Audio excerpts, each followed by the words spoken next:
관련해서 문재인 대통령이 가장 먼저 지시하신 일이 뭐 다들 아시겠지만 역사 교과서 검정 체제 전환 지시 맞죠? 네. 네, 이게 왜 가장 먼저 칼을 댔는지에 대해서 우리 윤신 선생님부터 한번 생각해 주시죠. 무리가 있었죠. 무리가 있었다기보다는 잘못됐죠. 그렇죠. 그러니까 사실 저는 이 국정교과서 역사교육, 특히 지금 우리 수능에서도 역사 과목을 전부 다 학생들한테 필수로 지정을 해서 시험을 보잖아요. 네. 그리고 그 초중고등학교에 초등학교, 중학고등학교 모두에 역사교육을 의무화하는 그런 제도들이, 그런 교육 정책들이 시행이 됐거든요. 근데 네. 그 출발선을 생각해 보면 네. 그 출발선이 뭐였냐면 그 학생인가 어떤 사람 아이들이 대부분이 뭐 6.25가 발발했던 연도와 날짜를 모른다. 이게 출발이었단 말이에요. 네. 그러니까 기성세대가 가지고 있었던 연도를 못 외운 거야. 그래서 애들이 시험도 의무로 보고 이 고생을 하는 거야. 네.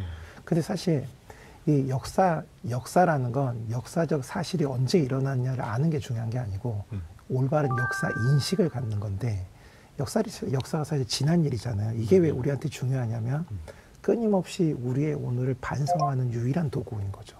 계속 되돌아보면서 네. 우리가 나아갈 앞길은 보이지 않는데 우리가 이미 경험했던 과거의 역사가 있으니까 이걸 계속 되짚어보고 곱씹어보면서 계속 이정표를 잡는 게 이게 역사예요.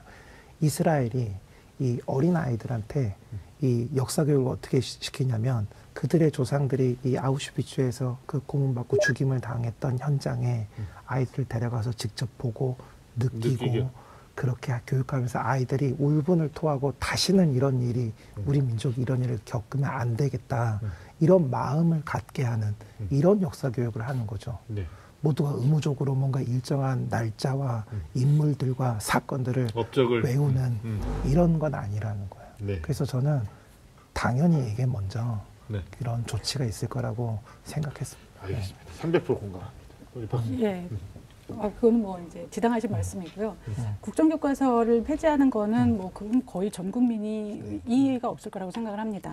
근데 저는 국정교과서 논란이 한참 뜨거울 때 제가 썼던 칼럼이 국정교과서 논란에 감추어진 프레임이라는 것이었습니다. 네.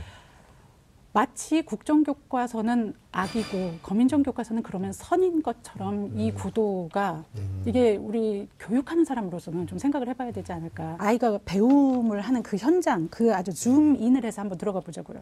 홍길동이라는 아이가 배우는데 8개의 교과서가 거민정이 있다고 해서 8개를 다 배우는 아이는 없습니다. 그렇죠. 어느 아이든 그 학교에서 선정한 여러 개의 거민정 교과서 중에서 하나를 선정을 해서 배우는데, 그 교과서는 대부분의 국사교과서의 시험 문제를 보면 여전히 연도를 외웁니다. 그리고 여전히 다 그 교과서에서 기술된 관점에 의한 획일적인 사관을 주입합니다. 그러니까 제가 드리고 싶은 말씀은, 우리가 다 지금 국정교과서 욕하고 있을 때 마치 거민정은 그러면 우린 되게 잘하고 있는 것처럼 이렇게 하고 있는 것에 대해서 교육자들은 다시 한번 좀 생각을 해봐야 되지 않나.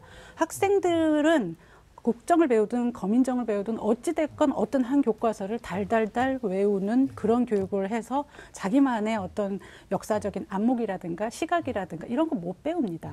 그러니까 우리나라 교과서가 이전 이제 그 초기 교수 요목기, 그러니까 1차, 2차 때는 이 국정교과서 체제였는데, 이게 이제 검정교과서 체제로 가면 이 교육부 장관, 그러니까 지금은 교육과정 평가원이죠. 거기서 제시한 이런 그 주요 학습 내용, 이 기준이 있거든요. 여기에 맞춰가지고 출판이 돼서 검정에 통과하면 이게 8종일 수도 있고 16종일 수도 있는 거고, 여기서 이제 한 걸음 더 나아간 게 인정교과서인 거죠. 이건 지역교육청의 교육장이 인정을 하고 집필을 승인하고 이게 배포가 되면 인정이 되는 거니까, 이 교수님 말씀하신 것처럼 이 획일적인 프레임을 벗어나는 이 여정이 있었던 거예요. 인정교과서가 계속 이제 개발이 되고 만들어지는 중에 갑자기 다시 완전히 그 국정으로 되돌아가는 이런 사건이 있었던 거죠. 네. 인정교과서에서 이제 조금 한 발 더 나아간다면 이제 자유발언제 교과서가 되겠는데요. 이게 이 교과서라는 것이 또 평가 기준하고 굉장히 엄격하게, 굉장히 밀접하게 관련이 되어 있다라는 걸 보여준 또 다른 사례가, 아까 제가 그 국사 시험 문제, 역사 시험 문제 예를 하나 말씀드렸습니다만 전쟁의 연도를 외우는 것보다 전쟁이 사회 변화를 가속화시킨다는 관점에 대해서 너는 얼마나 동의하느냐 이런 생각을 해내는 종류의 시험 문제라면 네. 어떤 거민정 교과서 하나를 달달 외우는 걸로 쓸 수가 없어요. 그렇죠. 근데 만약에 시험 문제가 이렇게 나오잖아요. 수능이든 내신이든 만약에 이렇게 나온다면 어느 한 교과서를 쓰는 것 자체가 굉장히 의미가 없게 됩니다. 그러니까 예를 들어서 그 IB 작년에 이제 시험 문제 하나 예를 들어보자면 그 제2차 세계대전 때 독일하고 이태리하고 일본하고 삼국 동맹을 맺습니다. 그 삼국 동맹의 조약이 있어요. 1조 뭐 2조 뭐 3조 뭐.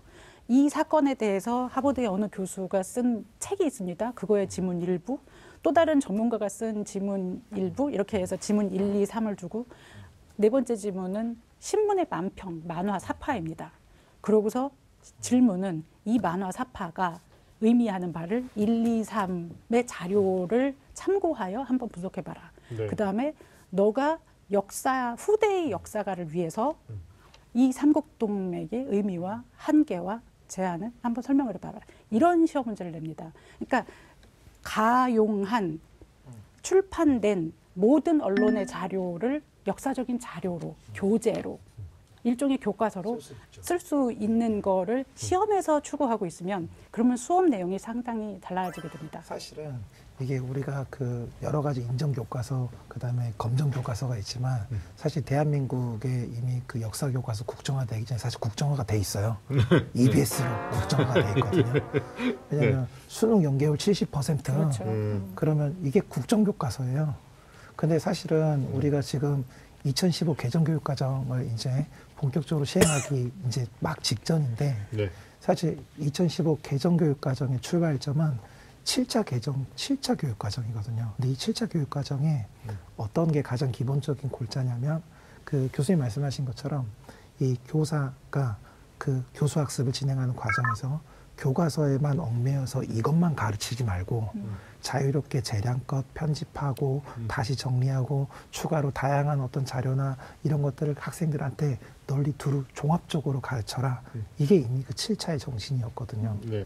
평가가 올바르지 않으니까 네. 이게 시행이 안 된 거예요. 그래서 사실은 수능이 1차 시행이 됐을 때 이게 사실은 선택형이냐 아니면 일반 대학의 논술시험처럼 서술형이냐 이게 그 시험의 성격이 적합하냐 적합하지 않냐를 결정하는 건 아니거든요. 네.